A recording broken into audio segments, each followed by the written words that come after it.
అందరికీ praise lord. Teams గ్రూప్లో join అయిన మీ అందరికీ మా యొక్క హృదయపూర్వక వందనాలు. ముఖ్యంగా దేవుని కూడా వందనాలు చెప్పుకుంటున్నాము. ఎందుకంటే దేవుడి యొక్క అవకాశం ఇచ్చినందుకు. కాబట్టి దేవునికి ఎంతో రుణపడి ఉండడం చాలా అవసరం. మనం బిట్టింగ్ స్టార్ట్ చేసుకుందాము. నేను స్టార్టింగ్ ప్రేయర్ చేస్తాను. రవి బ్రదర్ పాట పాడతారు. కళ్ళు మూసుకొని ప్రార్థన చేసుకుందాం. చదువుంది గొప్ప దేవునికి వందనాలు చేస్తుందండి. నీ నామం కొడుకున్న విశ్వవా వచ్చిన ప్రతి ఒక్కరు దర్శించి మాట్లాడండి రాజా. దేవ కావాల్సిన అవసరాలు తీర్చండి.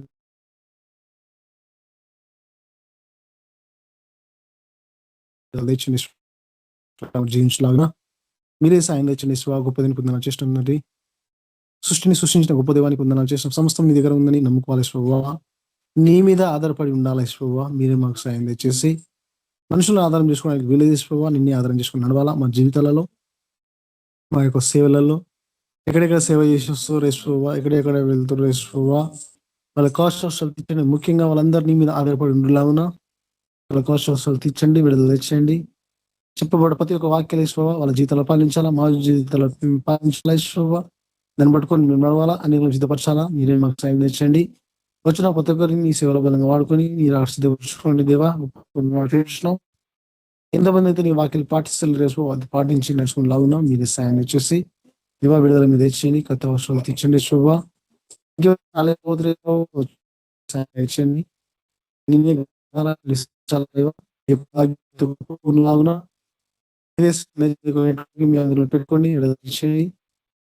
పెట్టుకోండి ప్రతి ఒక్కరిని విడుదల తెచ్చామని వేసిన ప్రోత్సహించండి.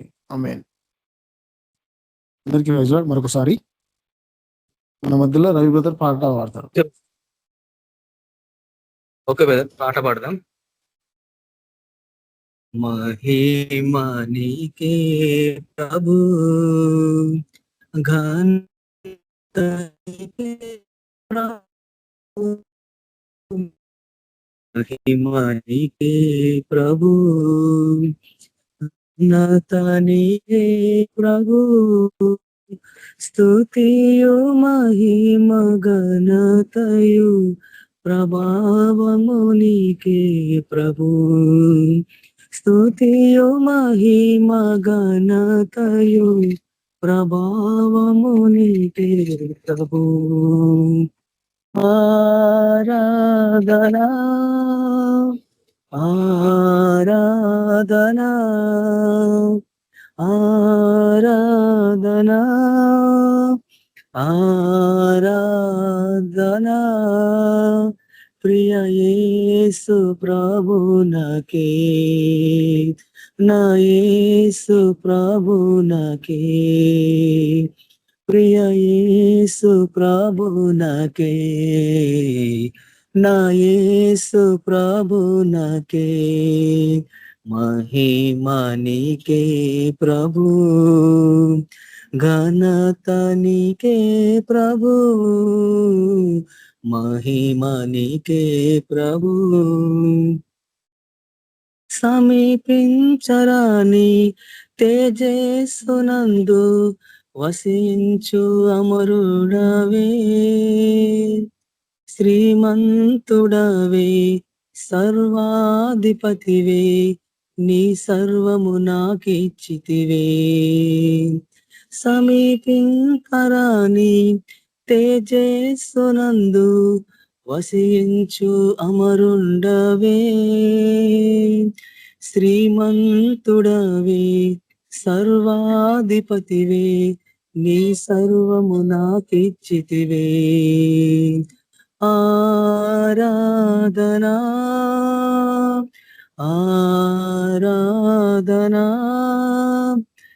ఆరాధనా ఆరాధనా ప్రియ యేసు ప్రభునకే, నా యేసు ప్రభునకే, ప్రియ యేసు ప్రభునకే, నా యేసు ప్రభునకే, మహిమ మహిమ నీకే ప్రభు, ఘనత నీకే ప్రభు, మహిమానికే ప్రభు. ఎంతో ప్రేమించి నాకై ఎత్తించి ప్రాణమునర్పించితివే, విలువైన రక్తం చిందించి నన్ను విమోచించితివే. ఎంతో ప్రేమించి నాకై ఎత్తించి ప్రాణమునర్పించితివే, విలువైన రక్తం చిందించి నన్ను విమోచించితివే.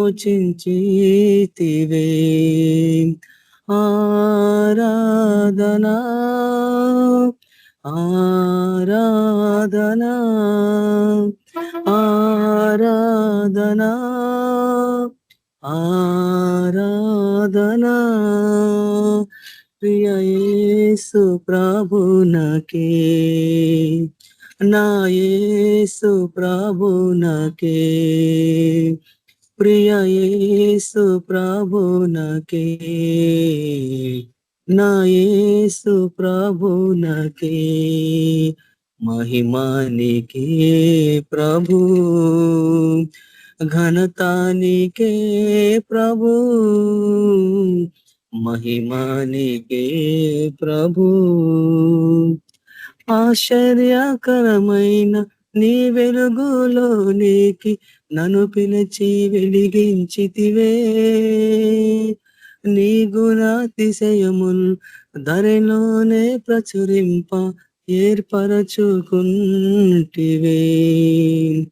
ఆశ్చర్యకరమైన నీ వెలుగులోనికి నన్ను పిలిచి వెలిగించితివే, నీ గుణాతిశయముల్ ధరలోని ప్రచురింప నన్నేర్పరచుకుంటివే. ఆరాధనా ఆరాధనా ఆరాధనా ఆరాధనా ప్రియ యేసు ప్రభునకే,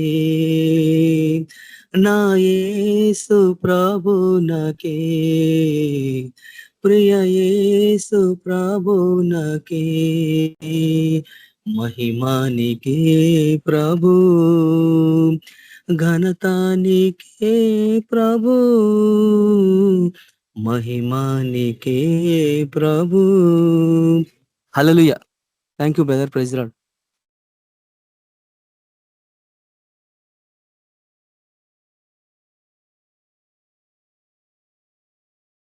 హల్లెలూయా. Praise the lord brother.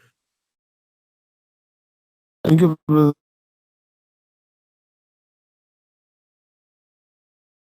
Group లో వచ్చిన ప్రతి ఒక్కరికి. కాబట్టి మనం వాక్యం విందాం.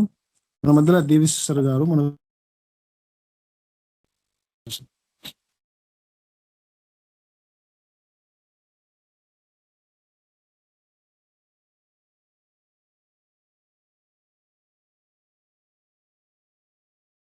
సిస్టర్ ప్రైజ్ లార్డ్, మీరు వాక్యం అందించండి.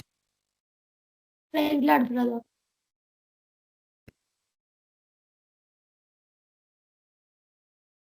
సమస్త మహిమ ఘనత ప్రభావములు మన దేవాది దేవునికే చెల్లును గాక.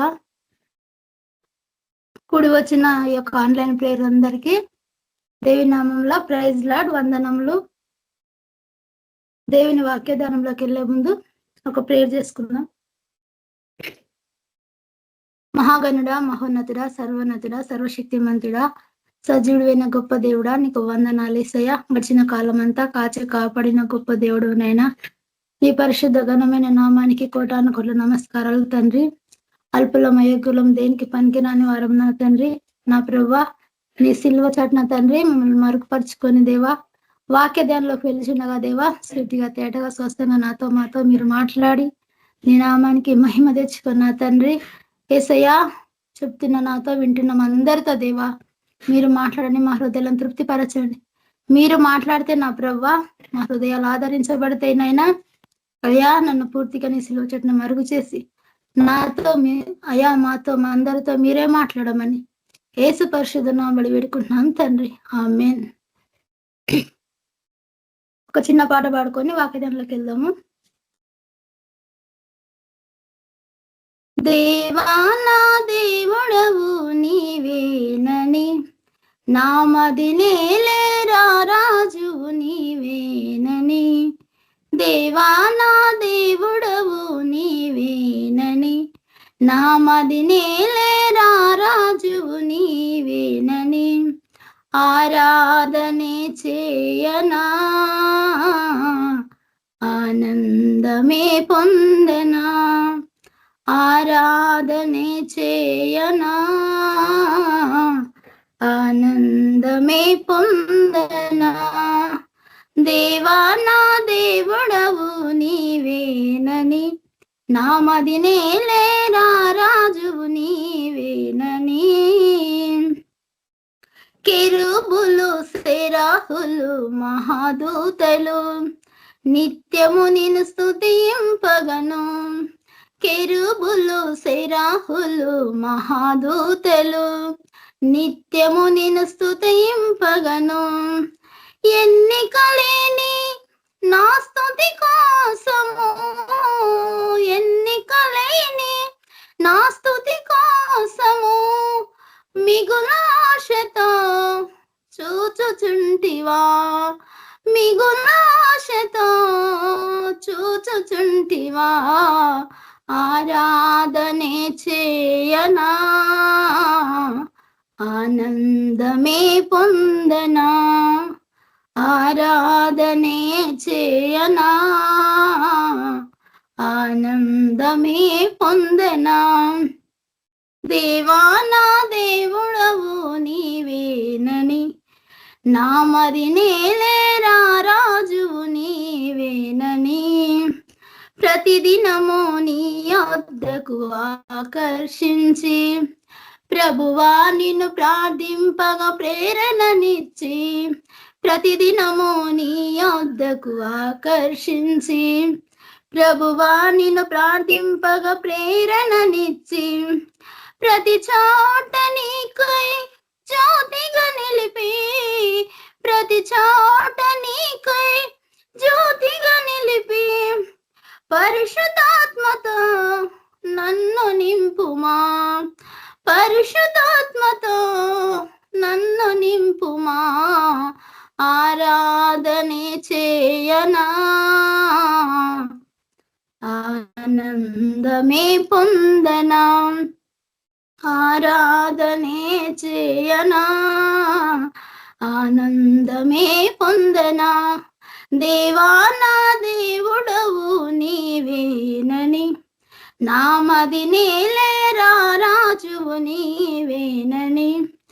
దేవా నా దేవుడవు నీవేనని, నామది నేలేరా రాజువు నీవేనని. అందరికీ ప్రైజ్ ది లార్డ్. ఈ సమయం ఇచ్చిన దేవాది దేవునికి కోట్లాది నమస్కారములు, వందనాలు. కూడి వచ్చిన మీ అందరికీ నా వందనములు. వాక్యదానంలోకి వెళ్దాము. యోహాను సువార్త 5వ అధ్యాయం. ఇక్కడ వాక్య అంశం ఏంటంటే, ఒక మనిషిని కొరకు దేవుడే దిగి వచ్చిండంట. ఇక్కడ ఎవరి కొరకు దిగి వచ్చిండో మనం చూద్దాం. చాలా వ్యక్తుల కొరకు దేవుడు దిగి వచ్చిండు. ఇక్కడ యోహాను సువార్త 5వ అధ్యాయము 5వ వచనంలో, అక్కడ 38 ఏండ్ల నుండి వ్యాధి గల ఒక మనుషుడు ఉండెను. యేసు వాడు పడియుండుట చూచి అప్పటికి బహుకాలము నుండి ఆ స్థితిలో నన్ను ఎరిగి, స్వస్థపడగోరుచున్నావా అని వానిని అడగగా, అక్కడ ఏముందంటే, యెరూషలేము ప్రాంతంలో అక్కడ ఒక వ్యక్తి 38 సంవత్సరాల నుండి బాధపడుతూ తన మంచంలో పడి ఉన్నాడు. అయితే అక్కడ చాలా మంది కూడా వస్తున్నారు, వెళ్తున్నారు, చూస్తున్నారు. కానీ ఈ యొక్క వ్యక్తిని మాత్రం, ఈ యొక్క మనుషుని ఎవరు పట్టించుకోవట్లేదు. పట్టించుకోకుండా ఏం జరుగుతుందంటే, అక్కడ పైన వాక్యంలో మనం చూసుకుంటే, అక్కడ ఒక దేవదూత వచ్చి ఆ కోనేరు దగ్గర నీళ్లు కదిలించిద్ది. కదిలించినప్పుడు ఏం జరుగుతుందంటే, ఎవరైతే ముందుగా వెళ్ళి ఆ కోనేటిలో పడతారో వాళ్ళే స్వస్థత పొందుతారు. ఎవరైతే తర్వాత పడతారో వాళ్ళు స్వస్థత పొందరు. ఇతను ఈ 38 సంవత్సరాల నుంచి వ్యాధితో మంచంలో పడిన ఆయనను ఎవరన్నా తీసుకెళ్ళన్నా అక్కడ వెయ్యాలి, లేకపోతే ఇతనుగా వెళ్ళలేడు. అయితే దేవుడు ఆయన బాధను గుర్తించిండు, చూసి ఈ మనుషుడు బాగుపడడం ఎలాగా, సొంత వాళ్ళు వదిలిపెట్టిండ్రు, తన బంధువులు వదిలిపెట్టిండ్రు, చుట్టుపక్కల ఉన్న వాళ్ళు కూడా అతను ఎవరు పట్టించుకోవట్లేదు. అయితే దేవుడు అంట సాక్షాత్ యేసు ప్రభువే ఇతని దగ్గరకు వచ్చిండు. అయితే దేవుడు ఏమంటున్నాడంటే, స్వస్థత పడగోరుచున్నావా అని వాడిని అడగగా ఆ రోగి, అయ్యా నీళ్లు కదిలింపబడినప్పుడు నన్ను కోనేటిలోకి దిగించుటకు నాకు ఎవడును లేడు గనుక నేను వచ్చినంతలో మరి ఒకడు నాకంటే ముందుగా దిగునని అతనికి ఉత్తరం ఇచ్చును. ఏమని చెప్తున్నాడంట అతను, అవును అయ్యా, ఆ దూత వచ్చి నీళ్లు కదిలించినప్పుడు నన్ను ఎవరు కూడా తీసుకెళ్లి అక్కడ కోనేటి దగ్గర వేయడానికి ఎవరు కూడా వస్తలేరు నా దగ్గరికి అని చెప్తున్నాడు. చెప్పినప్పుడు మరి దేవుడు ఇలా ఆలోచించుందంటే, చూడండి, ఎక్కడ దిక్కు లేని వారికి దేవుడే దిక్కుడని, దేవుడే దిక్కు అని ఒక సామెత ఉంది కదా లోకంలో. ఇక్కడ దిక్కు లేకుండా పడిన ఇతని కోసము సాక్షాత్ దేవుడే వచ్చి ఏమడుగుతున్నాడంటే 8వ వచనంలో, యేసు నీవు లేచి నీ పరుపెత్తుకొని నడుమని వానితో చెప్పగా. అయితే ఫస్ట్ ఆఫ్ ఆల్ ఏమని అడుగుతున్నాడంటే, నువ్వు స్వస్థత పడగోరుచున్నావా, నువ్వు స్వస్థత పొందాలనుకుంటున్నావా? అయితే కొంతమందికి ఎట్లా ఉంటుందంటే, సమస్య ఒకటైతే దేవుడు దానికి జవాబు ఇవ్వడానికి దేవుడు మన దగ్గరకు వచ్చినప్పుడు ఏవేవో అడిగినప్పుడు దేవుడు ఏమన్నాడంటే, నా చిత్తానుసరమైన ప్రార్థన మీరు చేయండి అని అన్నాడు. ఇక్కడ ఏమడుగుతున్నాడంటే, నువ్వు స్వస్థత పొందుతున్నావంటే ఒక ప్రశ్న ఇస్తున్నాడు దేవుడు. నువ్వు స్వస్థత పొందాలనుకుంటున్నావా, లేకపోతే నీ కుటుంబంలో ఎవరి గురించి అని అడుగుతావని ఇక్కడ ఒక ప్రశ్న వేసిండు ఆ బలహీనతతో బాధపడుతున్న ఆ వ్యక్తికి. వేసినప్పుడు ఏమంటున్నాడు ఇక్కడ, అవునయ్యా నేను స్వస్థపడగోరుచున్నాను. ఏమంటాడు, ఆ రోగి నీళ్ళు కదిలించబడినప్పుడు ఎవరో ఒకరు వచ్చి వేస్తున్నారు, నాకు ఎవరు సహాయం చేయట్లేదు అని ఇక్కడ ఆ వ్యక్తి చెప్పినప్పుడు దేవుడు గుర్తుపట్టిండు, ఇతనికి స్వస్థత కావాలని ఇతను అనుకుంటున్నాడు కాబట్టి ఇతన్ని స్వస్థపరచాలి నేను అని అనుకొని ఏమంటున్నాడంటే 8వ వచనంలో, యేసు నువ్వు లేచి నీ పరుపెత్తుకొని నడుమని వానితో చెప్పగా, నీవు లేచి పరుపెత్తుకొని నడమని వానితో చెప్పగా వెంటనే వాడు స్వస్థత నుండి తన పరుపెత్తుకొని నడిచెను. అయితే 38 సంవత్సరాల నుంచి అక్కడ బలహీనతతో బాధపడుతున్న ఆ వ్యక్తి మరి స్వస్థత నేను లేచి కూర్చోవడమే కష్టం, లేచి పరుపెత్తుకొని నడవమంటున్నావు, ఇది ఎలా సాధ్యమని ఏమాత్రం ఇంత కూడా సందేహపడలేదు. కొంచెం అంటే కొంచెం కూడా సందేహపడకుండా దేవుడు చెప్పిన మాట అక్షరాల అతను నెరవేర్చిండు. ఎప్పుడైతే దేవుడు ఆ మాట చెప్పిండో వెంటనే తన పరుపెత్తుకొని నడిచిననుంది ఇక్కడ వాక్యం. అయితే అక్కడ కొంతమంది ఉంటారు కదా, ఆ దినమున విశ్రాంతి దినము గనక యూదులు ఇది చూచి విశ్రాంతి దినము కదా, నువ్వు పరుపెత్తుకొన తగదే అని స్వస్థత నొందిన వానితో చెప్పిరు. అక్కడ తర్కిస్తున్నారు, ఇది విశ్రాంతి దినము కదా, నువ్వు పరుపెత్తుకొనంటే ఎలాగ నడుస్తున్నావు, ఇది నడవకూడదు కదా అంటే విశ్రాంతి దినము పాత నిబంధన ప్రకారం ఆచరించేవాళ్ళన్నమాట. అయితే అక్కడ వాళ్ళు ఒక మనిషి బాగుపడడం చూడట్లేదు, బాగుపడపోయినా పర్లేదు కానీ విశ్రాంతి దినం మనము ఆచరించాలి. సాక్షాత్ యేసుప్రభు ఏమంటున్నాడంటే, యేసుప్రభే చెప్పిన తర్వాత ఆ మాటకి ఇంకా తిరిగి ఉంటుందా? తిరిగి ఉండదు కదా. యేసుప్రభు చెప్పిండు, చెప్పినప్పుడు వీళ్ళు తర్కిస్తున్నారు అనమాట. అతను స్వస్థపడడం వీళ్ళకి ఇష్టం లేదు, అతను బాగుపడడం వీళ్ళకి ఇష్టం లేక ఏమంటున్నారంటే, విశ్రాంతి దినం కదా, నీ పరుపెత్తుకొని నువ్వు ఎలాగ నడుస్తావు అంటే అతను అవేం పట్టించుకోకుండా, అందుకు వాడు నన్ను స్వస్థపరిచిన వాడు నీ పరుపెత్తుకొని నడుమని నాతో చెప్పిన నేను, ఇవన్నీ నాకు తెలీదు, నన్ను ఎవరైతే స్వస్థపరిచిండ్రో ఆయన మాట నేను వింటా, ఆయన చెప్పినట్లు నేను చేస్తా, మీరెవరు నాకు చెప్పడానికి అన్నట్లు సమాధానం చెప్పిండు. నీ పరుపెత్తుకొని నడుమని వానితో చెప్పాను. వాడు నీ పరుపెత్తుకొని నడుమని నీతో చెప్పిన వాడు ఎవరని వానిని అడిగిరి. ఆయన ఎవరో స్వస్థత నొందిన వానికి తెలియలేదంటే ఎవరు స్వస్థపరిచిండో అతనికి ఆయనకు తెలియలేదు. తెలియకుండా దేవుడు వచ్చిండు. 38 సంవత్సరాల నుంచి బాధపడుతున్న ఆ వ్యక్తి దగ్గరికి సాక్షాత్తు దేవుడు వచ్చి అతన్ని స్వస్థపరిచిండు. కానీ ఈయన ఎవరని ఆయన గుర్తించలేదు. చెప్పిండు, పరిపెత్తుకున్నాడు, వెళ్ళిపోయిండు. వెళ్ళిపోయిన తర్వాత చాలా కాలం క్రిందట మళ్ళా అదే వ్యక్తికి దేవుడు ఎదురుపడతాడు. 14వ వచనంలో చూద్దాం. యోహాను సువార్త 5వ అధ్యాయం 14వ వచనం చదువుతున్నా.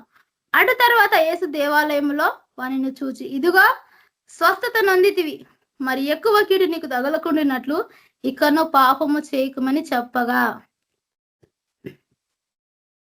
అంటే దేవుడు అతనికి ఎదురుపడి ఏమంటున్నాడంటే, స్వస్థత నొందినవు కదా, చాలా కాలం క్రిందట స్వస్థత పడిన కొన్ని రోజుల తర్వాత మరలా దేవుడు అతనికి ఎదురుపడి స్వస్థత నొందితివి గనక మరి ఎక్కువ కీడు నీకు తగలకుండినట్లు ఇక పాపం చేయకంటే. అతను ఆ యొక్క మంచాల పడడానికి కారణం ఏంటంటే పాపం వల్లనే అతనికి అలాంటి ఒక మరణకరమైన రోగము, తనకి ఆ బలహీనత రావడం ద్వారా అతను దేవుడు మళ్ళా హెచ్చరిస్తున్నాడు అతన్ని, మరి ఎక్కువ నీకు స్వస్థత పొందినావు కదా, ఇంకా కీడు చేయకు, ఇంకా పాపం చేయకు. మరి ఎక్కువ అంటే మనము తప్పుడు దవలు నడిచినప్పుడు కీడు జరిగే అవకాశం ఉంది. మనం పాపంలో ఉన్నప్పుడు మనకు చెడు జరిగే అవకాశం ఉంది కనుక మరి ఎక్కువ కీడు నీకు తగలకున్నట్లు ఇక నువ్వు పాపం చేయకమని చెప్పగా వాడు అప్పుడు గుర్తించిండు దేవుణ్ణి. మరి ఎక్కువ కీడు తగలకున్నట్టు నువ్వు పాపం చేయదని ఎప్పుడైతే చెప్పిండో, ఈయన దేవుడు, సర్వోన్నతుడైన దేవుడు అని అప్పుడు గుర్తుపట్టి ఏమంటున్నాడో 15వ వచనంలో, వాడు వెళ్ళి తాను స్వస్థపరిచిన వాడు యేసు అని యూదులకు తెలియజెప్పాను. అప్పుడు గుర్తుపట్టిండు. స్టార్టింగ్ లో దేవుడు చెప్పినప్పుడు దేవుడిని పరిపెత్తుకొని వెళ్ళి నువ్వు నడవమని చెప్పినప్పుడు యేసు ప్రభుని గుర్తుపట్టలేదు. కానీ తర్వాత గుర్తుపట్టిన మరి ఎక్కువ కీటికి తగలకున్నట్టు ఇక పాపం చేయదన్నప్పుడు అప్పుడు ఏ పాపము లేని పరిశుద్ధుడు ఈయన సర్వోన్నతుడు, సర్వశక్తి మంతుడు అని అప్పుడు గుర్తుపట్టి నన్ను స్వస్థపరిచింది ఎవరని మీరు అడిగారు కదా, ఆయన యేసు అని అప్పుడు ఖండితంగా చెప్తున్నాడు. ఖండితంగా చెప్పి అప్పుడు గుర్తుపట్టి ఆయన బాగుపడిండు. దేవుడు చూడండి, దేవునికి ఎంత మంచి మనసు, ఎంత ప్రేమ గుణం చూడండి. అక్కడ 38 సంవత్సరాల నుంచి ఎవరు పట్టించుకోని స్థితిలో కోనేటి దగ్గర ఉన్న వ్యక్తి దగ్గరికి సాక్షాత్ యేసుప్రభు వచ్చిండు. వాళ్ళ ఇంట్లో తల్లిదండ్రులు కానీ, అన్నదమ్ములు కానీ, అక్క చెల్లెలు కానీ, కట్టుకున్న భార్య కానీ, కడుపున పుట్టిన పిల్లలు కానీ ఎవ్వరూ పట్టించుకోలేదు. ఈ లోకంలో అన్ని మన దగ్గర ఉన్నప్పుడే అందరూ మన చుట్టూ తిరుగుతారు, కానీ ఏవి లేనప్పుడు ఎవరు కూడా పలకరించరు. ప్రతి ఒక్కరి జీవితంలో ఇవి అనుభవించే ప్రతి ఒక్కరి జీవితంలో ఇవి జరుగుతాయి. ఎందుకంటే అందరూ అన్ని ఉన్నప్పుడు అందరూ మన చుట్టే ఉంటారు, ఏవి లేనప్పుడు మనల్ని విడిచిపెడతారు. కానీ మన దేవుడు ఏవి ఉన్నా ఏవి లేకపోయినా మనతోనే, మన వెన్నంటే ఉండే గొప్ప దేవుడు. మన దేవునికి ఆ గొప్ప ప్రేమ మన దేవునిలో ఉంది గనక మనము ధన్యులం. ఈరోజు మనం ధన్యులం. ఎందుకంటే ఈ లోకంలో మనల్ని ఎవరు పట్టించుకోకపోయినా, ఎవరు మనల్ని గౌరవించినా గౌరవించకపోయినా, ఎవరు మనల్ని గొప్ప చేసినా చేయకపోయినా మనకు కలిగిన దేవుడు ఆయన మహాగణుడు కదా, మహాజ్ఞాని, సంపదల గని మన దేవుడు. ఇంకా సర్వ సంపదలు కలిగిన మన దేవుడిని కలిగి ఉన్నాం కదా, ఇంకా మనకేమి కొదవా? మన దేవుల్లో అన్ని క్వాలిటీస్ మనం ఏమైతే మనము వెతుకుతామో ఆ క్వాలిటీస్ అన్ని మన యేసు ప్రభులో ఉన్నాయి, మన దేవుడిలో ఉన్నాయి అవన్నీ క్వాలిటీస్. ఎందుకంటే ప్రేమమయుడు, ఆయన ఆపత్కాలంలో ఆదుకునే దేవుడు. నీకు సమృద్ధి లేదా, నేను సమృద్ధి గల దేవుడిని అంటున్నాడు. నీకు అనారోగ్యమా, నేను స్వస్థపరిచి హౌను నేనే అంటున్నాడు. ఇంకా ఏమి కొదవ ఉంది మన దేవుళ్ళో? ఇంకేమి కొదవలేదు కదా. సమస్తము కలిగి ఉన్న దేవుణ్ణి మనం పట్టుకున్నాం గనక మన జన్మ ధన్యము. ఆ యొక్క 38 సంవత్సరాలు ఉన్న ఆ వ్యక్తి దగ్గరికి ఎలాగొచ్చిండు, మన దగ్గర కూడా దేవుడు అలాగొచ్చి మనల్ని పట్టుకున్నాడు. మనం గనక యేసు ప్రభులోనికి రాకపోతే మనము నరకపాత్రులం అయ్యేవాళ్ళం. మనకు యేసు ప్రభు అంటే తెలీదు, మనము లోకంలో బ్రతుకుతున్నాం. యేసు ప్రభు అంటే తెలియలేదు. మనం ఎట్లా పరిచయం, మనకు దేవుడు ఎట్లా తెలుస్తాడు? కనుక ఆయన మనకు పరిచయం అయ్యాడు. మనకు ఆయన పరిచయం అయ్యాడు కాబట్టి మన జన్మ ధన్యం. ఈ భూమి మీద ఏమున్నా ఏమి లేకపోయినా అన్ని కలిగి ఉన్న యేసయ్య మన పక్షాన ఉన్నారు కాబట్టి మన జన్మ ధన్యం. ఇంకొక వాక్యం చూసుకుందాము. అదే యోహాను సువార్త 9వ అధ్యాయము. యోహాను సువార్త 9వ అధ్యాయము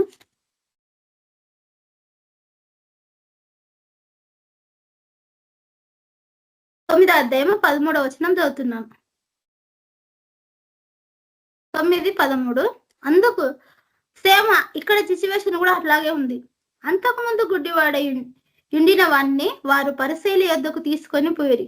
యేసు బురద చేసి వాని కన్నుల తెరచిన దినమున విశ్రాంతి దినము వాడు ఎలాగూ చూపు పొందినో దానిని గూర్చి పరిసయ్యులు కూడా వారిని మరలాడుగగా, వాడు నా కన్నుల మీద ఆయన బురద ఉంచగా నేను కడుగుకొని చూపు పొంది తిని వారితో చెప్పాను. కాగా పరిసయ్యులలో కొందరు ఈ మనుషుడు విశ్రాంతి దినమున ఆచరించుట లేదు గనుక దేవుని యొద్ద నుండి వచ్చిన వాడు కాడనిరి. అయితే విశ్రాంతి దినం, అక్కడ కూడా విశ్రాంతి దినమునే 38 సంవత్సరాల నుంచి బాధపడుతున్న వ్యక్తిని విశ్రాంతి దినమునే స్వస్థపరిచిండు. ఇక్కడ గ్రుడ్డివాడైన ఒక మనుషుని విశ్రాంతి దినమునే అతని కన్నులు తెరిచిండు. అయితే దేవుడు ఏం చెప్తున్నాడంటే, ఇక నేను రాకముందు విశ్రాంతి దినం మీరు ఆచరించరు, నేను వచ్చిన కాబట్టి ఇంకా విశ్రాంతి దినం ఆచరించాల్సిన అవసరం లేదు, విశ్రాంతి దినం ఆచరించాల్సిన అవసరం లేదు కనుక మీరు అది కొట్టివేయండి అని దేవుడు చెప్పకనే చెప్తున్నాడు. అయితే వీళ్ళు వినిపించుకోవట్లేదు. లేదు లేదు లేదు సాక్షాత్ యేసుప్రభు వాళ్ళ ముందర తిరుగుతుంటే ఇతను దేవుని కుమారుడు కాడు, ఇతను మాలాకొక మనుషుడు గనుక దేవుడు ఆయన ఇంకా రాలేదు భూమి మీదకి అన్నగా అని వీళ్ళ నమ్మకం అన్నమాట. వీళ్ళ ముందు అద్భుతాలు చూస్తున్నారు, ఆశ్చర్య కార్యాలు చూస్తున్నారు, సూచక్రియలు, మహత్కార్యాలు, ఎన్నో గొప్ప గొప్ప కార్యాలు చూస్తున్నారు. కానీ ఇతనే దేవుడు, ఇతనే సర్వలోకంని, అదిగో సర్వలోకము పాపాలు మోసుకొని పోచున్న గొర్రె పిల్ల. ఆ యొక్క పాపాలన్నీ, మన పాపాలన్నీ ఆయన భుజాల మీద మోసి ప్రాణం పెట్టడానికి నేనే వచ్చిన ఆ దేవుని నేనని ఇక్కడ దేవుడు చెప్తున్నా కూడా వీళ్ళు వినిపించుకోవట్లేదు. విశ్రాంతి దినం స్వస్థపరచడానికి వీళ్ళు, అంటే వీళ్ళకి ఎట్లుందంటే మనస్తత్వము, ఒక మనిషి బాగుపడడం ఇష్టం లేదు. అక్కడ 38 సంవత్సరాల నుంచి బాధపడుతున్న ఆ వ్యక్తి బాగుపడడం ఇష్టం లేదు. ఇక్కడ ఈ గురుడివాడు చూపు లేకపోతే ఎంత బాధ ఉంటదండి. చూపు లేని వ్యక్తి అన్నం తింటా అన్నంలో ఏం పడింది కూడా తెలీదు. అతను ఎలాగ నడిచిన, గుంటుందా, మెరకుందా, లేకపోతే పడిపోతాడా, ఎన్నిసార్లు కింద పడి దెబ్బలు తాగిన అనుభవాలు ఇతను చూశాడేమో. వీళ్ళ కళ్ళున్న వాళ్ళకి ఏం తెలిసిద్ది, మనోనేత్రాలు మూయబడ్డ వాళ్ళకు ఏమీ తెలియదు కనుక ఇతను చూపు పొందడం వీళ్ళకి ఇష్టం లేదు, ఇతను బాగుపడడం ఇష్టం లేదు. కొంతమంది అలాగనే ప్రవర్తిస్తారు. ఎందుకంటే అయ్యో అతను ఇన్ని రోజులు చూపు లేక బాధపడ్డాడు, తినే ఆహారంలో దోమలు పడ్డాయో ఈగలు పడ్డాయో ఎట్లా తిన్నాడో అతను కొంచెం కూడా వాళ్ళు అతని గురించి మంచి మనసు పెట్టి ఆలోచించలేకపోయినరు. అతను బాగుపడడం వీళ్ళకి ఇష్టం లేదు కాబట్టి నువ్వు ఎలాగ చూపు పొందినావు, ఇది విశ్రాంతి దినము కదా, నువ్వు చూపు పొందడానికి వీల్లేదు అన్నట్టుగా ఇక్కడ మాట్లాడుతున్నారు. అయితే మళ్ళీ అడుగుతున్నారు. 17వ వచనం చదువుతున్నాను. కాబట్టి వారు మరలా గుడ్డి వానితో, అతడు నీ కన్నులు తెరిచినందుకు నీవు అతన్ని ఏమని అనుకొనుచున్నావని అడుగగా వాడు ఆయన ఒక ప్రవక్త అనెను. వాడు గ్రుడ్డి వాడయుండి చూపు పొందినని యూదులు నమ్మక చూపు పొందిన వాన్ని తల్లిదండ్రులను పిలిపించిరి. ఇక్కడ ఒక పెద్ద పంచాయతీ పెట్టిండ్రు. అతను చూపు పొందిండు, బాగుపడ్డాడు, సరే కొంచెం మంచి మనసు, కొంచెం పెద్ద మనసు చేసుకుంటే అక్కడ గొడవే ఉండదు, అక్కడ ఎలాంటి గొడవ ఉండదు. కానీ అతను ఎట్లా చూపు పొందిండు, అతను ఇది ఇలా చూపు పొందడం కారణం ఏంటని తన తల్లిదండ్రులను పిలిపించిండ్రంట. ఇదిగో ఇక తల్లిదండ్రులను పిలిపించి ఏమంటున్నారంటే 17వ వచనంలో,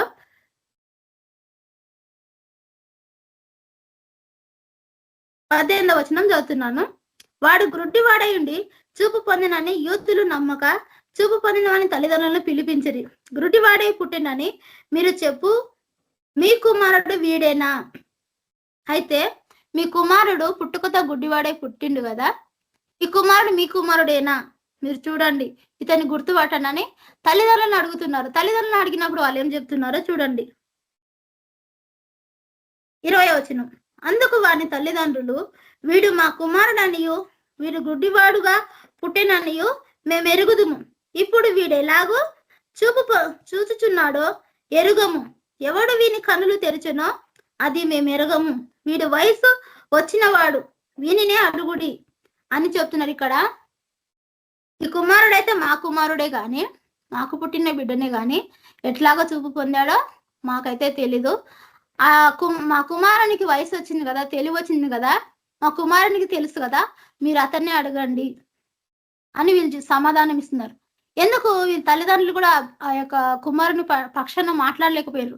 ఎందుకయ్యా, ఎవరో మరి అతను వచ్చిండు, అతన్ని దేవుడని మేము అనుకుంటున్నాం, మా జీవితాల్లో గొప్ప కార్యం చేసిండు, మా కొడుకు పుట్టుకు గుడివాడైనా మా కొడుకును బాగు చేసిండు, మీరు ఎందుకు ఇలా తర్కిస్తున్నారని వాళ్ళు కూడా వాళ్ళని ఎదిరించలేకపోయారు. ఎదిరించకుండా వానికి వయసు వచ్చింది కదా, మీరే అడగండి, మీరే అడిగి అతన్ని తెలుసుకోండి అని తల్లిదండ్రులు మళ్ళా అతని మీదకే నెడుతున్నారు. నెట్టినప్పుడు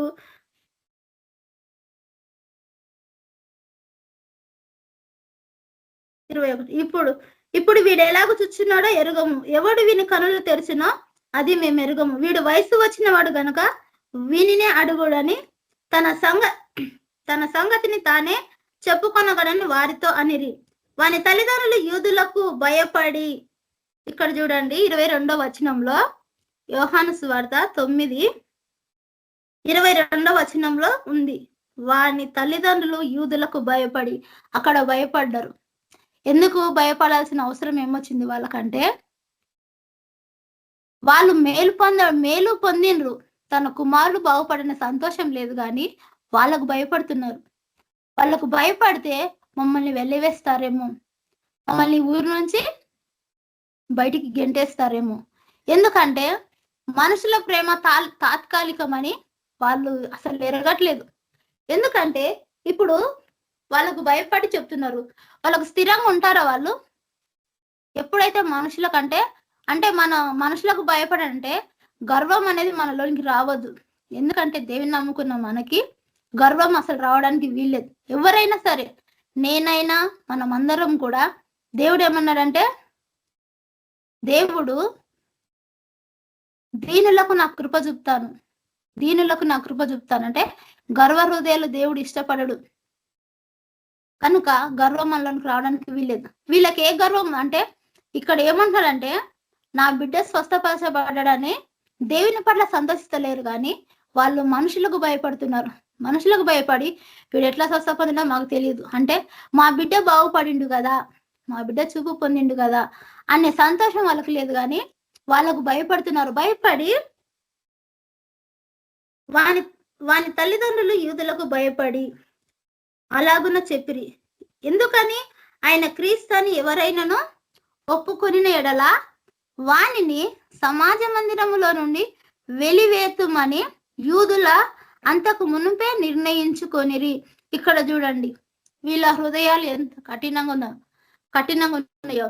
అయితే ఆయన క్రీస్తుని వాళ్ళ హృదయము చెప్పకనే చెప్తుంది కానీ ఎవరైతే ఆయన క్రీస్తుని ఒప్పుకుంటారో వాళ్ళంట ఆ సమాజ మందిరంలో నుండి వెలివేతుమని యూదులంతకు మునుపు నిర్ణయించుకుని ఉండిరంట. అయితే మేము గనక అవును మా కుమారుడు స్వస్థ పొందిండు, ఆయన స్వస్థత పరిచిండు, ఆయన క్రీస్తుని మేము నమ్ముచున్నామని వాళ్ళు ఎప్పుడైతే అనుకుంటారో ఆటోమేటిక్గా వీళ్ళు వెలివేయబడతారని వాళ్ళు అంతకు ముందే ఆలోచించి వాళ్ళు భయపడుతున్నారు. వాళ్ళకి చూడండి, తన సొంత బిడ్డ బాగుపడ్డన్న సంతోషం లేదు కానీ వాళ్ళు మమ్మల్ని ఏమన్నా వెలివేస్తారేమో, మమ్మల్ని ఊర్లో నుంచి పంపించేస్తారేమని వాళ్ళకు భయపడి దేవుణ్ణి వాళ్ళు ఒప్పుకోకుండా ఉంటున్నారు. ఒప్పుకోకుండా ఉంటే ఈ చూపు పొందిన మనుషుడు మాత్రం గట్టిగా ఉన్నాడు, ఒక నిర్ణయంలో ఉన్నాడు. 23వ వచనం, కావున వాని తల్లిదండ్రులు వాడు వయసు వచ్చిన వాడు వానిని అడుగుడి. కాబట్టి వారు గురుడివాడైన మనుషుని 2వ మారు పిలిపించి దేవుని మహిమపరచుము, ఈ మనుషుడు పాపి అని మేము ఎరుగుదుమని వానితో చెప్పగా. ఎవరిని పాపి అని అంటున్నారు? స్వస్థపరిచిన యేసు ప్రభుని పాపి. నీవు ఇతన్ని కాదు మహిమపరచాల్సింది, నిన్ను స్వస్థపరిచిన వాణిని కాదు, దేవుని మహిమపరచ అంటే దేవుడు వాళ్ళ కళ్ళ ముందే ఉన్న వాళ్ళు వెరగని స్థితిలో ఉన్నారు. అదే మనోనేత్రములు మూయబడుట. వాళ్ళ మనోనేత్రములు పూర్తిగా మూయబడి వాళ్ళు దేవుడు వాళ్ళ ముందు ఎన్నో కార్యాలు చేసి దేవుడు తనను తాను కనపరుచుకుంటున్నా వాళ్ళు గుర్తించలేని స్థితిలో ఉన్నారు. అలాగన ఒకానొక సందర్భంగా కూడా దేవుడు నడిచి వెళ్ళేటప్పుడు ఒక భిక్షాటన దేవుని కార్యాల కోసం ఎదురు చూస్తాడు. దేవుడు చేసే అద్భుతాలు ఆశ్చర్యకార్యాలు అతను చూసి ఈ నజరేయుడైన యేసు ఈ దారి గుండా ఎప్పుడన్నా వస్తాడేమో, నా కూడా అతను స్వస్థపరుస్తాడేమో అని అక్కడ భిక్షమాట నడుస్తుంటే దేవుడు ఆ దారి గుండా వెళ్ళినప్పుడు అక్కడ జనాలందరూ హడావిడిగా వెళ్తా ఉంటారు. ఆ యొక్క గుడ్డివాడైన ఒక మనుషుడు ఏం చేశాడంటే వాళ్ళందరిని అడుగుతాడు అన్నమాట, ఏమైంది ఇంత హడావిడిగా వెళ్తున్నారు, ఏం జరిగింది ఏమంటే, ఇక్కడ ఈ దారి గుండా యేసు వెళ్తున్నాడు అంటే, అవునా, అయ్యో అని. అప్పుడు దావీదు కుమారుడా యేసు నన్ను కరుణించు, దావీదు కుమారుడా నన్ను కరుణించమని బిగ్గరగా కేకలేసిండు. ఆ కేకకు దేవుడు దాటిపోలేదు. అక్కడ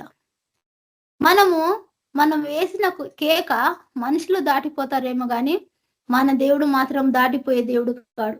ఎందుకంటే ఆయన అగాధ జలములు ఆర్పజల్లంత ప్రేమ మన దేవునిలో ఉంది. ఆ ప్రేమ ఇంకా ఎవరిలో మనకు కనపడదు. అగాధ జలములు ఆర్పజాలంత ప్రేమ ఉందంట. ఆ గుడ్డివాడికి ఆకేసిండు, అయ్యో దావీదు కుమారుడా నన్ను కరుణించు అంటున్నాడు. పక్కన వాళ్ళు ఎవరు పట్టించుకోవట్లేదు ఆయన. అయితే ఆ కేకకు దేవుడు ఆగిపోయి నన్ను పిలిచింది ఎవరు, అతను నా దగ్గరికి తీసుకురండి అని అతని ముట్టి అతని కళ్ళు తెరిచిండు. అతను యేసయ్య ముట్టగానే అతను చూపు పొందిండు. ఇక్కడ కూడా ఇతను పుట్టుక గుడ్డివాడు, ఇతనికి చూపు లేదు. దేవుడు తనకున్న ఆ యొక్క వైకల్యమును చూసి కనికరపడి ఆయనను స్వస్థపడాల, చూపు పొందాలని దేవుడు ఆశపడ్డాడు. తల్లిదండ్రులు ఆశపడలేదు మా బిడ్డ చూపు పొందాలని, ఇరుగు పరుగు వారు ఆశపడలేదు, తన బంధుజనం వల్ల ఆశపడలేదు, ఎవరు కూడా ఆశపడలేదు, ఇష్టపడలేదు. కానీ మన దేవుడు ఆశపడ్డాడు, తన స్వస్థపరచడానికి ఇష్టపడ్డాడు కనుక వెతుకుంటూ వచ్చిండు. 38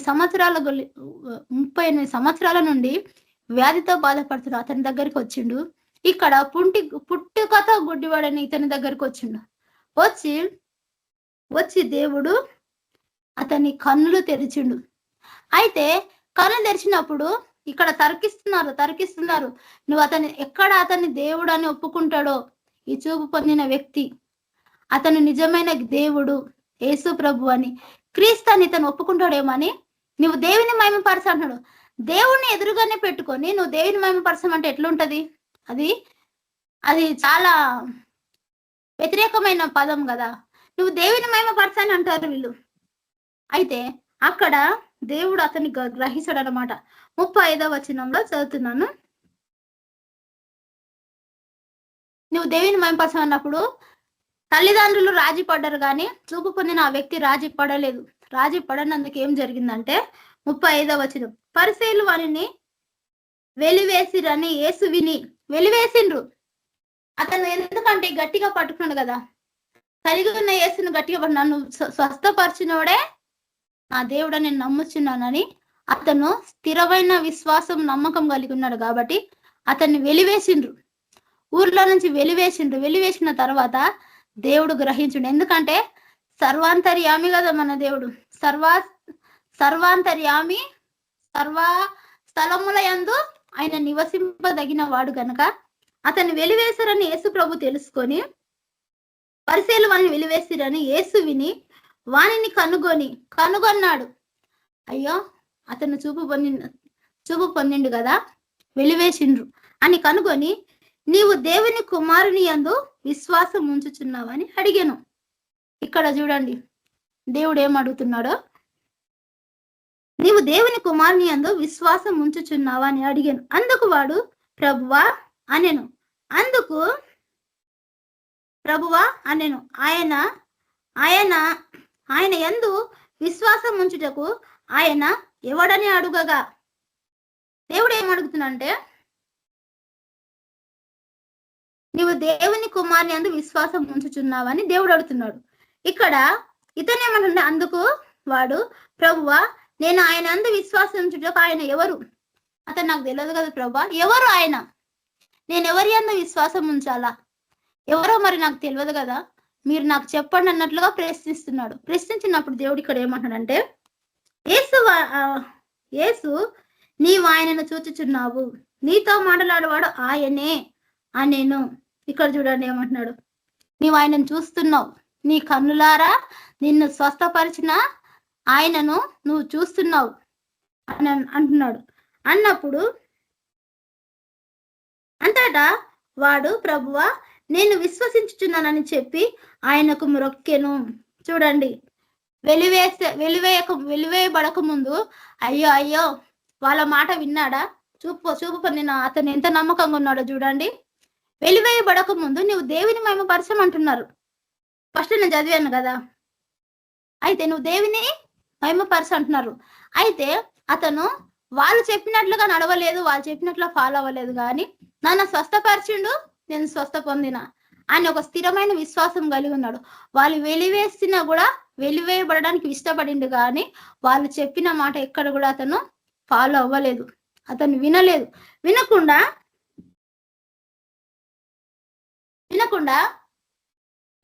వెలివేయబడడానికి ఇష్టపడిన తర్వాత మరలా ఏమైంది, దేవుడు వెతుక్కుంటూ అతని దగ్గరకు వచ్చి, నీవు దేవుని యందు విశ్వాసం నీవు దేవుని కుమారుని విశ్వాసం ఉంచుచున్నావా అంటే పుట్నోట్లో ఉండిద్ది చూడండి, కింద బైబుల్లో దేవుని కుమారుని యందు అన్న కాడ పుట్నోట్లో ఏముంటదంటే, అనేక ప్రాచీన పాతులలో మనుష్య కుమారుని యందు అని పాటతరం. అంటే మనుష్య కుమారుని యందు నువ్వు విశ్వాసం ఉంచుచున్నావా? ఆ మనుష్య కుమారుడు ఎవరు? ఆ మనుష్య కుమారుడు ఈ భూమి మీదకి వచ్చిన నజరేయుడగు యేసు. అయితే నువ్వు మనుష్య కుమారుని యందు అంటే సాక్షాత్ యేసు ప్రభు అడిగినప్పుడు 37వ వచనం, యేసు నీవు ఆయనను చూచుచున్నావు, నీతో మాట్లాడేవాడు ఆయనే అంటే అప్పుడు ఇంకా నమ్మకం వచ్చేసింది. అమ్మా, నన్ను స్వస్థపరిచిన ఆయనను నేను విడిచిపెట్టకుండా నేను బలంగా ఆయన కలిగి పట్టుకొనిన్నా. వాళ్ళు వెలివేసి ఇప్పుడు ఒకవేళ వాళ్ళు చెప్పినట్లుగా సరే మీరు ఎవరైతే చెప్తున్నారో వాళ్ళని నేను మహిమపరుస్తా అంటే అక్కడ దేవునికి మహిమ వచ్చేది కాదు, అక్కడ అవమానం వచ్చేది. అక్కడ అతను వెలివేసిండు కాబట్టి వెలివేయబడి ఇంకా తన పని ఏదో తను చేసుకుంటూ వెళ్ళినప్పుడు మళ్ళా సాక్షాత్ దేవుడే తన కోసం ఎదురు చూసుకుంటూ వచ్చాడు. వచ్చి 37వ వచనం, యేసు నీవు ఆయనను చూచుచున్నావు, నీతో మాట్లాడువాడు ఆయనే అనెను. అంతటా వాడు ప్రభువా నేను విశ్వసించుచున్నానని చెప్పి ఆయనకు మ్రొక్కెను. చూడండి, అప్పుడు దేవునికి మ్రొక్కిండు, సాగిల్లో పడిండు. దేవుడు ఎంత మంచి మనసు గల వ్యక్తి కదా, చాలా గొప్ప వ్యక్తి, చాలా ప్రేమామయుడు, దయామయుడు, కరుణామయుడు. అలాగనే యూదా గోత్రపు సింహం అన్న సంగతి కూడా మనం మర్చిపోవద్దు. దేవుడు ఎంత ప్రేమ కలిగి ఉంటాడో అంతగా యూదా గోత్రపు సింహమైన అన్న మాట కూడా వాస్తవమే. అలాగని మన దేవుడు ప్రేమమయుడు కదా, కరుణామయుడు కదా, జాలి గల దేవుడు కదా, మనం ఎట్లా పడితే అట్లా జీవిస్తే దేవుడు ఏమనని అనడానికి లేదు. కాబట్టి ప్రతి విషయంలో మనము జాగరూకులమై దేవుని యందు భయము కలిగి భక్తి కలిగి ఉండాల. తనను తాను తగ్గించుకున్నవాడు హెచ్చించబడును అని దేవుని వాక్యం సెలవిస్తుంది కదా. మనము తగ్గవలసింది, ఆయన హెచ్చవలసింది. ఎందుకంటే మన కొరకు దేవుడు తన మహిమనే వదులుకొని ఈ భూమి మీదకి వచ్చిండు. మహిమను వదులుకున్నాడు, తన ప్రాణాన్ని మనకు క్రయధనముగా అర్పించిండు. ప్రాణాన్ని క్రయధనం అర్పించిన మన దేవునికి మనం ఎలాగా నమ్మకంగా ఉండాలా? దేవుడు మన పట్ల నమ్మకంగా ఉన్నాడు గనుక మనం కూడా ఆయన పట్ల నమ్మకం కలిగి ఉండాల. ఒక వాక్యంలో బైబిల్లో ఉంటది, మీరు నమ్మదగిన వారు, మనమంట నమ్మదగిన వాళ్ళం కాదంట. ఆయన నమ్మదగిన దేవుడు అంట. దేవుడు మనము నమ్మదగిన వారము, ఆయన నమ్మదగిన దేవుడు. అదే యోహాను సువార్త 9వ అధ్యాయం 35వ అధ్యాయం చదువుకున్నాం కదా. అదే యోహాను సువార్త 10వ అధ్యాయము 11వ వచనం. నేను గొర్రెలకు మంచి కాపరిని, మంచి కాపరి గొర్రెల కొరకు తన ప్రాణము పెట్టును. జీతగాడు గొర్రెల కాపరిగాడు గనుక గొర్రెలు తనవి కానందున తోడేలు వచ్చుట చూచి గొర్రెలను విడిచిపెట్టి పారిపోవును. తోడేలు ఆ గొర్రెలను పట్టి చెదరగొట్టును. చూడండి దేవుడు ఎంత గొప్ప మాట చెప్తున్నాడు ఇక్కడ. నేను గొర్రెలకు మంచి కాపరిని, మంచి కాపరి గొర్రెల కొరకు తన ప్రాణం పెట్టును కదా. అంటే యేసయ్య మన కొరకు ప్రాణం పెట్టిండు కదా. మన కొరకు ఆయన సిలువ త్యాగాన్ని భరించిండు. కొరడా దెబ్బలు, తన ముఖం మీద ఉమ్మివేయబడింది, పిడిగుద్దులు గుద్దిండ్రు, అవమానపరిచిండ్రు, తన దేహమంతా చీలికలు పేలికగా చెండాడిండ్రు. ఎందుకంటే వాళ్ళు ఇజ్రాయెల్ ప్రజలు యేసుప్రభుని హింసించేటప్పుడు అయ్యో మా కొరకు ప్రాణం పెట్టిన ప్రాణదాత అని వాళ్ళు గ్రహించలేకపోయిండ్రు. వాళ్ళు గ్రహించలేకుండా ఎవరైతే మనకు జీవమై ఉన్న దేవుని వాళ్ళు సిలువ వేయడానికి ఇష్టపడరు. ఎందుకంటే వాళ్ళ మనోనేత్రాలు వెలిగింపబడలేదు, వాళ్ళ మనోనేత్రాలు మూయబడ్డాయి. దేవుడు ఏమంటున్నాడంటే నేను గొర్రెలకు మంచి కాపరిని. యోహాను సువార్త 10:11 చదువుతున్నాను. నేను గొర్రెలకు మంచి కాపరిని. మంచి కాపరి గొర్రెల కొరకు తన ప్రాణం పెట్టిను కదా. జీతగాడు గొర్రెల కొరకు ప్రాణం పెడతాడా? తన జీతం కొరకు జీతగాడు తన గొర్రెల కొరకు ప్రాణం పెట్టాడు. తోడేలు వచ్చినప్పుడు విడిచిపెట్టి పారిపోతాడు. పారిపోయినప్పుడు తోడేలు వచ్చి ఆ గొర్రెలను చీల్చి చెండాడుతాయి. అవకాశం ఉన్నంత వరకు గొర్రెలు చెల్లా చెదురైపోతారు. ఎందుకంటే కాపరిత్వం మనకెంత అవసరం. కాపరి లేకపోతే గొర్రెలు చెదిరిపోతాయి. కాపరి మనకు ఉండాలి. అప్పుడు భక్తుడైన దావీదు గురించి ఏమని మాట్లాడతారు? నువ్వు మాకు దీపం వంటి వాడవు, నువ్వు యుద్ధం చేయనక్కర్లేదు, మేము యుద్ధం చేస్తాం కానీ నువ్వు యుద్ధం చేయనక్కర్లేదు. చేస్తాడు దావీదు యుద్ధం. అయితే ఒకానొక సందర్భంలో దావీదును చంపడానికి ప్రయత్నం చేసినప్పుడు ఏమంటారంటే అక్కడ నువ్వు యుద్ధం చేయాల్సిన అవసరం లేదు, యుద్ధం మేము చేస్తాం, ఎందుకంటే నువ్వు మాకు దీపం వంటి వాడవు గనుక నువ్వు యుద్ధం చేయాల్సిన అవసరం లేదని అంటారు అక్కడ. ఇక్కడ గొర్రెల కాపరి మన కొరకు ప్రాణం పెట్టిన మన మంచి కాపరి యేసయ్య. ఈనాడు మన ముందు ఉన్న దైవజనులు కూడా మనకు దీపం వంటి వారే. మన ముందున్న దైవజనులు ఎన్నో మాటలు వాక్యాల ద్వారా హెచ్చరించుకుంటూ ఆ వాక్యాలు వింటూ వింటూ వింటూ మనం బలపడి ఈ స్థితిలో ఉన్నామంటే దేవుని కృప, ఆయన దయ, ఆయన దాక్షిణ్యం గనుక మనకు ఇప్పుడు ఎన్నో తెలియని విషయాలు అన్న ద్వారా కూడా మనతో దేవుడు ఎన్నో మన దగ్గర మాట్లాడు. అన్న ఏదైనా ప్రేమపూర్వకంగానే చెప్తా ఉంటాడు. ఏదన్నా తెలియని విషయాలు అడిగితే అన్న ఇది ఇట్లా అంటే అన్న అన్ని ఎంత సమాధానంగా చెప్తాడంటే చాలా సమాధానంగా, చాలా నెమ్మదిగా, ప్రేమగా చెప్తాడు అన్న. అసలు అన్న ఉండే ఆ పరిస్థితుల్లో జాబ్ పరంగా కానీ సేవ పరంగా కానీ అన్న ఎంతో కష్టపడుతూ ఎన్నో మైళ్ళ దూరం ప్రయాణం చేస్తూ వెళ్తా ఉంటాడు. వెళ్ళినా కూడా ఎవరు ఏది అడిగినా ఇలాగని ప్రతి దానికి సమాధానంగా చెప్తాడు. కొన్ని గంటలు ప్రయాణం చేసి దేవుని కొరకు ఎంతో ప్రయాసపడుతున్నాడు. ఇప్పుడు మన ముందున్న మన దైవజనుని కూడా అన్న కూడా మనకు ఒక దీపం వంటి వాడే. ఎందుకంటే దేవుడు అన్న ద్వారా చాలా సమస్యలకు దేవుడు అన్న ద్వారా పరిష్కారం ఇచ్చిండు. ఒకవేళ అన్న మనకు పరిచయం కాకపోతే కొందరు జీవితాలు హాస్పిటల్ పాలయ్యేమో. ఎందుకంటే నా జీవితంలో అలాగ జరిగిందనమాట. నా జీవితంలో నేను ఎప్పుడు హాస్పిటల్ పాలు కావాలా, ఇప్పటికీ బ్రతికేదానో ఎలాగయ్యేదానో అది నాకే తెలీదు. అలాంటి స్థితిలో అన్న ధైర్యపరిచి ప్రార్థన చేయడం, ఏం కాదని ధైర్యపరచడం, ప్రేయర్ చేయడం, ఆసక్తితోన అన్న దేవుని మాటలు, ఓదార్పు మాటలు చెప్పి బలపరిచి దేవుడు ఈ స్థితిలో ఉంచిందంటే అది దేవుని కృప. దేవుడు అన్నను వాడుకున్న విధానం. మనం కూడా అలాగనే, ఎందుకంటే మనకు దీపమైన మన దైవజనుల ప్రకారం మనం కూడా నడుచుకోవాలి కదా అందరి పట్ల.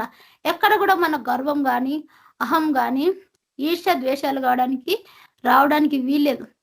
ఎప్పుడైతే గర్వం వస్తుందో ఆటోమేటిక్ గా దుష్టుడు మనలో దూరే అవకాశం ఉంటది. దుష్టునికి మనము చోటు ఇవ్వద్దు.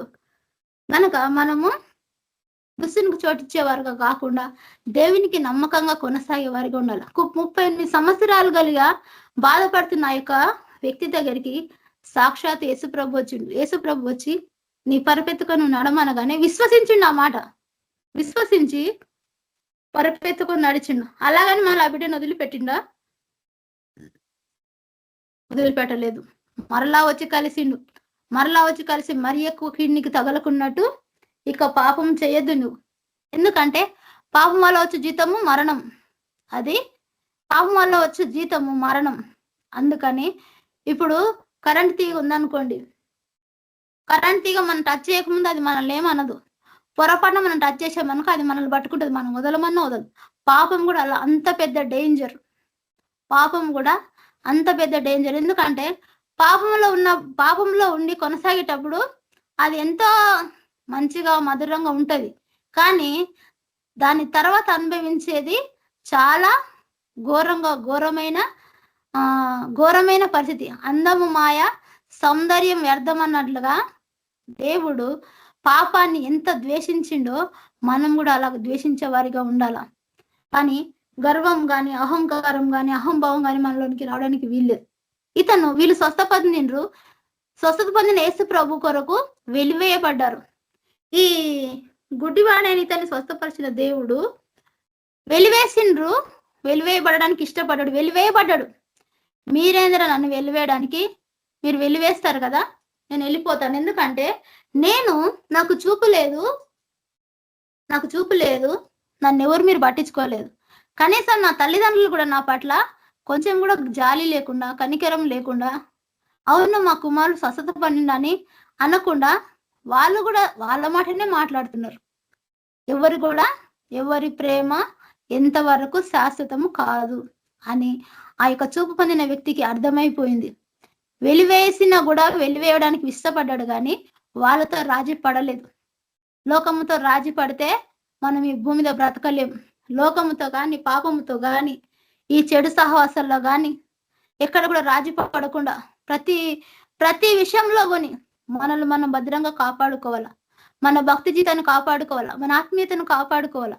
మనము ఎలాగ నడుచుకోవాలా? దేవా, ఒకవేళ మనలో ఏదన్నా చిన్న చిత్తగా తప్పు పొరపాటు జరిగింది అనుకో, ఎమ్మటే దేవుని ముందు ఒప్పుకోవాలి. ఒప్పుకొని మళ్ళీ అలాగే ఉంటే అది నిజమైంది కాదు. విడిచిపెట్టి దేవుని అనుసరించి మనం నడుచుకోవాలా. నడుచుకున్నప్పుడు దేవుడు, అయ్యో నా బిడ్డలు వీళ్ళు లోకంలో పాపంలో బ్రతకడానికి ఇష్టపడతలేరు. ఎందుకంటే గొర్రెపిల్ల స్వభావం కలిగి మనం ఉండాలని దేవుడు అన్నాడు కదా. గొర్రెపిల్ల బురదలో పడి ఆనందించడానికి ఇష్టపడదు కదా. అదే పందే చూడండి, దానికి బురద కనబడితే ఆస్వాదిస్తుంది. అసలు ఎంత చెప్పినా కూడా పంది లెగదు, ఎందుకంటే అది పంది లక్షణం. కనుక మనము గొర్రె స్వభావం కలిగిన వారు. గొర్రె బురదలో పడింది అనుకో, అది ఇదిలించుకొని లేచి అక్కడ బురదలో ఉండకుండా అది ఇదిలించుకొని వెళ్ళిపోవడానికి ప్రయత్నిస్తుంది, కానీ బురదలో ఉండడానికి ప్రయత్నించదు. ఎందుకంటే మనము కలిగి ఉన్న దేవుని మనం గట్టిగా పట్టుకోవాలా, ఆయన యందు విశ్వాసం ఉంచాలా, నమ్మకంగా ఉండాలా. ఎందుకంటే అసలు రోజులు చాలా భయంకరమైన దినములు ఉన్నాయి. ఎందుకంటే దినములు చెడ్డవి గనక సమయము పోనివ్వక సద్వినియోగం చేసుకునని దేవుని వాక్యం సెలవిస్తుంది కదా. దినములు చాలా భయంకరంగా ఉన్నాయి. అసలు ఎన్ని అనర్థనాలు జరుగుతున్నాయి, ఎన్ని ప్రాణాలు కోల్పోతున్నాయి, ఎంతమంది ప్రాణాలు కోల్పోతూ ఎన్ని కుటుంబాలు అసలు తీరని శోకానికి మిగిలిపోతున్నారు. కుటుంబాలే పతనం అయిపోతున్నాయి. చూడండి, దేవుడు అన్న ద్వారా పలికించిన మాట అసలు ఎట్లాగా జరుగుతుంది భూమి మీద.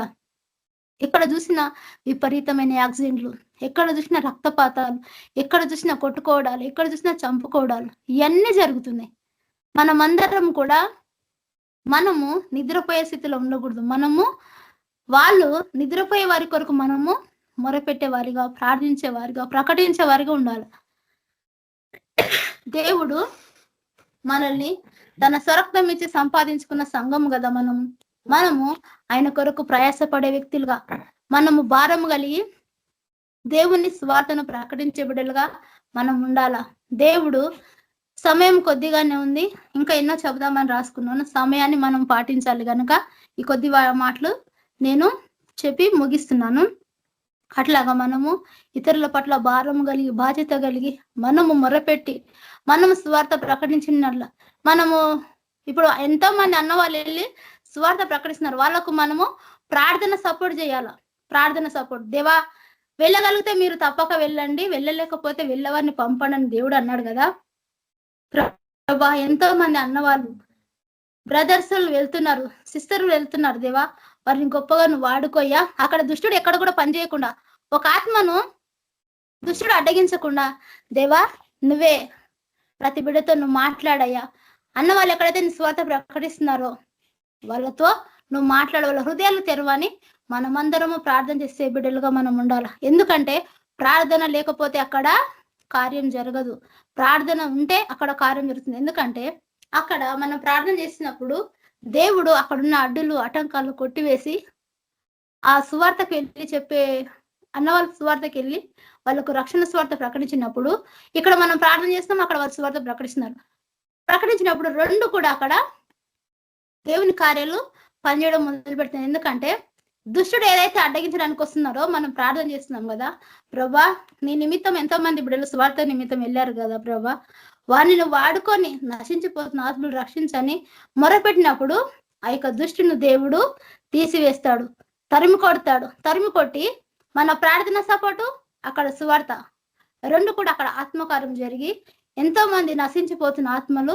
రక్షించబడే అవకాశం ఉంటది. ఎందుకంటే అగ్నిలో నుంచి లాగినట్టు కొంతమందినైనా దేవుని వైపు మనం మలిపే వ్యక్తులుగా మనం ఉండాల.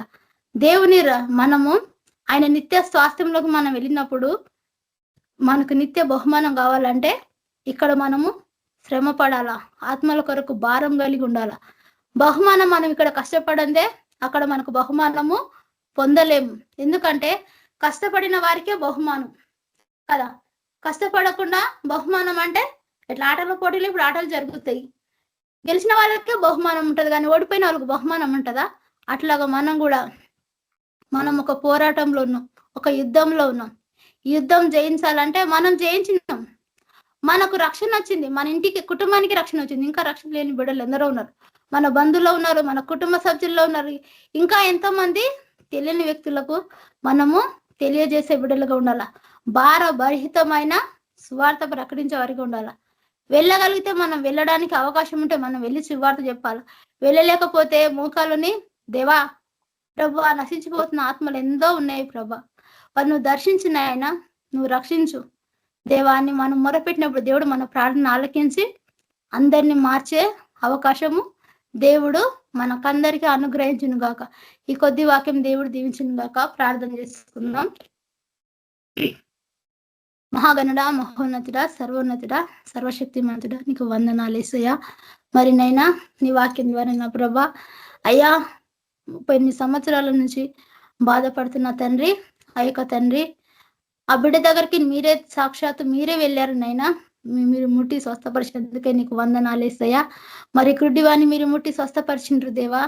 నువ్వు ఎంతో గొప్ప దేవుడవని, నువ్వు సర్వోన్నతుడవని, సర్వశక్తిమంతుడవని, అగాధ జలములు ఆర్పదలంత ప్రేమ నీలో ఉందని సూటిగా తేటగా స్పష్టంగా మాతో మాట్లాడిన గొప్ప మాటలు బట్టి నీకు వందనాలు. నీ వాక్యం మా హృదయాల నీరు కట్టి ఫలింప దయచేయండి. వాక్యానుసరమైన జీవితాలు మాకు దయచేయండి. ఆన్లైన్లోకి వచ్చిన ప్రతి బిడ్డను దీవించి ఆశ్రయించిన అయినా ఎంతమంది బాధతో వేదనతో ఉన్నారో, ఎవరికి ఏ బాధ చింత వేదనతో ఉన్నారో వాళ్ళందరి బాధలు, కష్టాలు, కన్నీరు మీరు తొడవండి. మంచి ఆరోగ్యంతో నింపండి నైనా. వాళ్ళు చేసే జాబ్స్ లో మీరు తోడుగుండండి, పనుల్లో తోడుగుండండి అయినా, వాళ్ళ బిడ్డలకు స్కూల్ వెళ్చుండగానైనా రాకపోకల్లో మీరు తోడుగుండండి. నీ కృప, నీ కాపుదల, నీ భద్రత, నీ క్షమాన్ని దయచేయను ప్రభా. మా అందరికీ నా ప్రభా నీ పరిశుద్ధాత్మను మాకు దయచేయండి.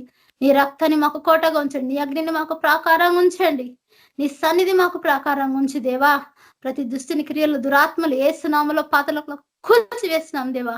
దేవాన్ని సహాయం దయచేసి ఎంతమంది జాబ్స్ లేక బాధపడుతున్నారో, చేతి పనులు లేక బాధపడుతున్నారో వారందరికీ సమృద్ధి అయిన జాబ్స్ ను, చేతి పనులు దయచేయండి అయ్యా.